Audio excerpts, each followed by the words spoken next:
Hello everyone, आज का हमारा टॉपिक है शियर फोर्स और बेंडिंग मोमेंट डायग्राम। एक सिंपली सपोर्टेड बीम के केस में अगर आधे में यूडीएल का लोडिंग लगा हो तो हम लोग शियर फोर्स और बेंडिंग मोमेंट डायग्राम कैसे बनाएंगे वही यहाँ पे देखेंगे। तो शियर फोर्स बनाने के लिए हमें क्या क्या चाहिए? रिएक्शन फोर्स चाहिए। रिएक्शन फोर्स है तो रिएक्शन फोर्स कैसे निकालेंगे आइए देखते हैं। तो रिएक्शन फोर्स क्या है? एक R A R B, R A R B में रिएक्शन फोर्स निकालना है तो आर ए क्या होगा? या तो इक्वेशन ऑफ स्टैटिक इक्विलिब्रियम लगा लीजिए। क्या होगा equation of static equilibrium? Summation of F X summation of F Y और moment is equal to zero करके तीनों की इक्वेशन लगाइए और फिर जो है आर ए आर बी निकालिए। या फिर अब जल्दी बनाना हो तो वैसे भी कर सकते हैं। क्या कर सकते हैं? Force into opposite distance divided by total distance. क्या कर सकते हैं? Force into opposite distance divide by total distance. अच्छा, इस केस में टोटल लोड कितना होगा? जो लोड कितना होगा इसका? रेक्टेंगुलर लोडिंग है, इसका टोटल लोड कितना हो जाएगा? उस पूरे का पूरा एरिया हो जाएगा। टोटल लोड क्या हो जाएगा? उसका एरिया हो जाएगा। तो क्या होगा? फोर्स टोटल लोड इनटू, यहाँ से देख रहे हैं आर ए निकाल रहे हैं, आर ए निकाल रहे हैं into opposite distance. Opposite distance क्या हो जाएगा? इसका आधा मतलब L by four, L by two का आधा क्या? L by four. Force into opposite distance whole divided by total distance. Total distance कितना हो जाएगा? एल है, एल दिया हुआ है तो क्या हो जाएगा? W L by eight. ठीक है, ये क्या निकला हम लोग का? आर ए निकला। क्या निकला? R A. और अब आर बी निकालने के लिए क्या हो गया? तो टोटल लोड से इसको माइनस कर दीजिए या फिर उसी तरह से निकाल लीजिए force into opposite distance divide by total distance. अगर हम लोग को निकालना है आर बी निकालना है, टोटल लोड कितना हो जाएगा? W into L by to force into opposite distance. Opposite distance क्या होगा? L by two plus L by four, L by two plus L by four. Opposite distance क्या हो जाएगा? Three L by four. दोनों को add कीजिए। Force into opposite distance, force into opposite distance divided by total distance कितना है? L. ठीक है, अब इसको सॉल्व कर लीजिए। कितना हो जाएगा? Three W L by eight. मैंने आर बी और आर बी कितना आया? Three W L by eight. ये हम लोगों का क्या आ गया? रिएक्शन फोर्स आ गया। अब रिएक्शन फोर्स आने के बाद शेयर फोर्स बनाने के लिए तो हम कम से कम हमें उतना चाहिए ही होता है। आइए बनाते हैं शेयर फोर्स को। पहले शेयर फोर्स बनाते हैं। क्या करेंगे शेयर फोर्स बनाने के लिए? बेस लाइन लेंगे। ले लिया बेस लाइन। बेस लाइन लेने के बाद हम लोग रिएक्शन फोर्स को फॉलो करते हुए आएंगे। वो कितना कितना रिएक्शन फोर्स दे रहा है यहाँ पे देखिए। या तो राइट हैंड साइड से सॉल्व करते आइए या फिर लेफ्ट हैंड साइड से सॉल्व करते आइए। मान लीजिए हम लोग लेफ्ट हैंड साइड से आ रहे हैं, या फिर दोनों को एक एक करके भी सॉल्व करेंगे तो आ जाएगा, बस बनाना आना चाहिए। इधर देखिए रिएक्शन फोर्स कितना है? R A W L by eight और आर बी कितना है? Three W L by eight. Anti clockwise और क्लॉकवाइज, एंटी क्लॉकवाइज और क्लॉकवाइज क्या बना रहे हैं? Shear force. क्या बना रहे हैं? Shear force. शेयर फोर्स में क्या साइन कन्वेंशन क्या कहता है? Clockwise positive, anti clockwise negative. ये क्या है? Anti clockwise. एंटी क्लॉकवाइज तो कितना जाएगा? Three W L by eight negative. ठीक है, अब राइट हैंड साइड में आइए, लेफ्ट हैंड साइड में आइए। इधर देखिए क्या है? R A W L by eight कितना क्या है कि क्लॉकवाइज, क्लॉकवाइज। ये रहा आपका डब्ल्यू एल बाई एट। ठीक है, अब यहाँ और कोई लोडिंग कंडीशन है क्या? कोई है? लोडिंग कंडीशन नहीं है।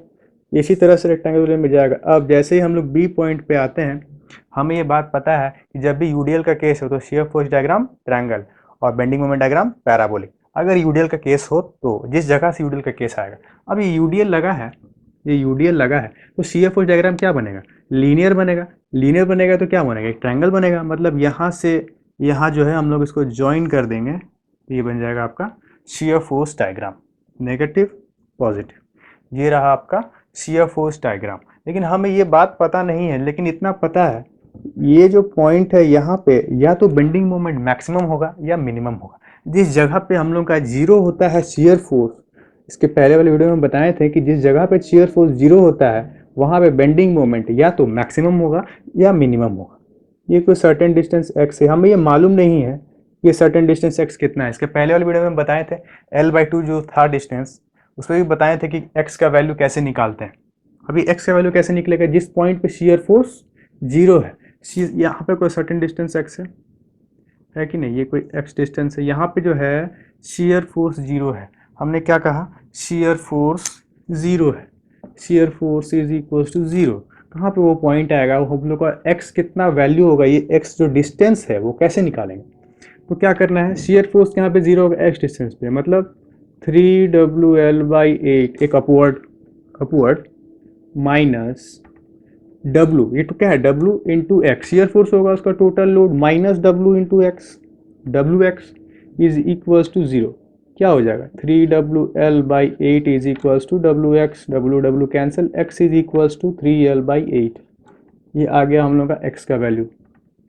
x का वैल्यू क्या है, 3L/8। ये वो पॉइंट है, जहाँ पे या तो बेंडिंग मोमेंट मैक्सिमम होगा या मिनिमम होगा। तो हम लोग क्या करेंगे, मतलब इस पॉइंट पे जो ये x इक्वल टू 3L/8 आया है, इस जगह पे क्या होगा, बेंडिंग मोमेंट मैक्सिमम या फिर मिनिमम होगा। तो हम लोग उसे पता कर सकते हैं कि हम लोग का जो जो पैराबोलिक बेंडिंग मोमेंट डायग्राम बनेगा उसका मैक्सिमम वैल्यू कितना होगा, हम लोग उसको पता कर सकते हैं। तो अब क्या करते हैं, अब जो है उस मैक्सिमम वैल्यू को निकाल लेते हैं। कुछ ऐसी कंडीशन था, है कि नहीं। W, ये x की डिस्टेंस कितना है, 3L/8, है कि नहीं। यही वो x डिस्टेंस है जहाँ पे मोमेंट हम लोगों का या तो मैक्सिमम होगा या मिनिमम होगा। अच्छा, अब ये रिएक्शन फोर्स यहाँ क्या लग रहा है, 3WL/8, है कि नहीं। और हम लोग मैक्सिमम निकाल लेते हैं कि मैक्सिमम बेंडिंग मोमेंट जिस पॉइंट पे आ रहा है वो वैल्यू कितना है। Shear force is equal to zero करके हम लोगों ने ये पता लगाया कि वो पॉइंट कौन सा है जहाँ पे बेंडिंग मोमेंट मैक्सिमम। अब क्या निकालेंगे, मैक्सिमम बेंडिंग मोमेंट, मतलब उस पॉइंट पे या तो मैक्सिमम या मिनिमम होगा। चलिए मैक्सिमम बेंडिंग मोमेंट निकाल लेते हैं। मैक्सिमम बेंडिंग मोमेंट इस पॉइंट पे क्या होगा, force into perpendicular distance minus force into perpendicular distance होगा। क्या होगा, force into perpendicular distance minus जो ऊपर से भी तो लोड आ रहा है ना, तो क्या हो जाएगा, force 3WL, force into perpendicular distance क्या हो जाएगा, 3L/8, force into perpendicular distance minus force, ऊपर से जो फोर्स आ रहा है क्या आ रहा है, W इंटू 3L/8। क्या बोल रहे थे, रेक्टेंगुलर लोडिंग में क्या होगा, उसका एरिया होगा टोटल लोड। तो क्या हो जाएगा, force is equal to W into 3L/8। ये हो गया क्या, फोर्स इंटू परपेंडिकुलर डिस्टेंस। अच्छा, परपेंडिकुलर डिस्टेंस क्या होगा, इसका आधा, इसका आधा होगा कि नहीं होगा। इसका मतलब क्या है, 3L/8 का आधा क्या होगा, उसका आधा 1/2, यही होगा। ये क्या हो जाएगा, 9WL²/64 माइनस ये कितना हो जाएगा, 9WL²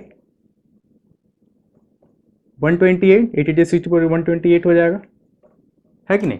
अब इसको सॉल्व कीजिए, कितना हो जाएगा, 128 18WL² 9WL² is equals to क्या हो जाएगा, 9WL² 128।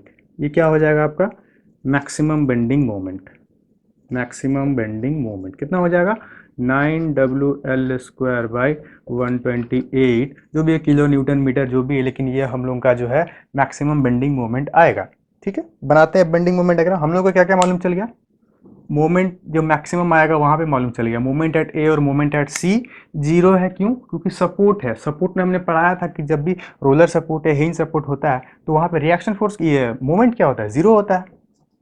तो moment at A is equals to moment at C is equals to zero. Maximum moment यहाँ पे आ गया। अब मोमेंट यहाँ पे कितना आएगा, इस पॉइंट पे मोमेंट कितना आएगा, moment at B. Moment at B कितना आएगा, या तो मोमेंट एट बी आप क्या कीजिए, मोमेंट एट बी इसको दरवाजे के कोने की तरफ force into perpendicular distance, force into perpendicular distance, या फिर यहां से देखिए force into perpendicular distance minus force into perpendicular, जो ऊपर से फोर्स आ रहा है क्या हो रहा है, W into L/2 into L/4। या तो इस साइड से लीजिए या फिर इस साइड से लीजिए। ये क्या है, सिंपली सपोर्टेड बीम है। तो हम लोग क्या करेंगे, एक सिंपल होने के लिए क्या होगा, इस साइड से लिया जाए, इस साइड से लिया जाए, तो क्या हो जाएगा, मोमेंट एट बी क्या हो जाएगा, देखिए मोमेंट एट बी क्या हो जाएगा, फोर्स इंटू परपेंडिकुलर डिस्टेंस मतलब WL/8 इंटू L/2 क्या हो जाएगा, WL² force into perpendicular distance, तो क्या हो जाएगा, W इंटू L²/16। ठीक है, हम लोग का मोमेंट एट बी आ गया, मैक्सिमम मोमेंट आ गया, हम लोग का सपोर्ट पे जो मोमेंट जीरो होता है। अब हम लोग के सारे वैल्यूज जो है वो आ चुके हैं। तो हम लोग क्या करेंगे, बेंडिंग मोमेंट डायग्राम बनाएंगे। तो बेंडिंग मोमेंट डायग्राम बनाते हैं।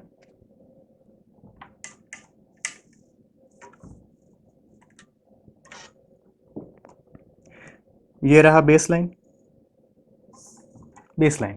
ठीक है, अब या तो लेफ्ट हैंड साइड या फिर राइट हैंड साइड। अच्छा, ये क्या हो रहा है, सैगिंग या हॉगिंग, सैगिंग या हॉगिंग, ऊपर से लोड आ रहा है कोई, ऊपर से कोई लोड आ रहा है, यहाँ पे हम लोग पॉइंट लोड है, यूडीएल लगा हुआ है, अगर सिंपली सपोर्ट तो क्या हो रहा है, सैगिंग हो रहा है, क्या हो रहा है, सैगिंग हो रहा है, सैगिंग हो रहा है तो क्या होगा, पॉजिटिव, क्या होगा, पॉजिटिव। क्या लेंगे हम लोग, साइन कन्वेंशन में पढ़े थे, सैगिंग को क्या लेते हैं, पॉजिटिव, ठीक है। अब moment at A zero, moment at C zero, इस पॉइंट पे जो है हम लोग का जो बेंडिंग मोमेंट आएगा मैक्सिमम होगा कहाँ पे, 3L/8 है ना। 3L/8 पे कितना वैल्यू है, 9WL²। कुछ यहाँ पे इस यहाँ पे कुछ पीक पॉइंट आ रहा होगा, कुछ यहाँ पे वो पीक पॉइंट आ रहा होगा, ये रहा वहाँ पे। उसके बाद यहाँ कोई लोडिंग कंडीशन है क्या, हमने क्या पढ़ा था, यूडीएल के कंडीशन में जब भी बेंडिंग मोमेंट डायग्राम बनेगा वो क्या बनेगा, पैराबोलिक बनेगा। तो मैं यहाँ से यहाँ पैराबोलिक बना दिया। अब उसके बाद बी से ए तक क्या होगा, वो लीनियरली जाएगा, है कि नहीं, वो एक स्ट्रेट लाइन की तरह जाएगा, ये देखिए, ठीक है। मोमेंट एट ए यहाँ पे जीरो है, जीरो है। इस पीक पे जो हम लोग का मोमेंट आया है वो कितना आया है, 9WL²/128, 9WL²/128। और इस पॉइंट पे हम लोग का मोमेंट कितना आया है, मोमेंट एट बी WL²/16, कितना हो जाएगा, WL²/16। ये है आपका बेंडिंग मोमेंट डायग्राम, वो था आपका शियर फोर्स डायग्राम। इसी तरह से आप इसको आसानी से सॉल्व कर सकते हैं। Thank you.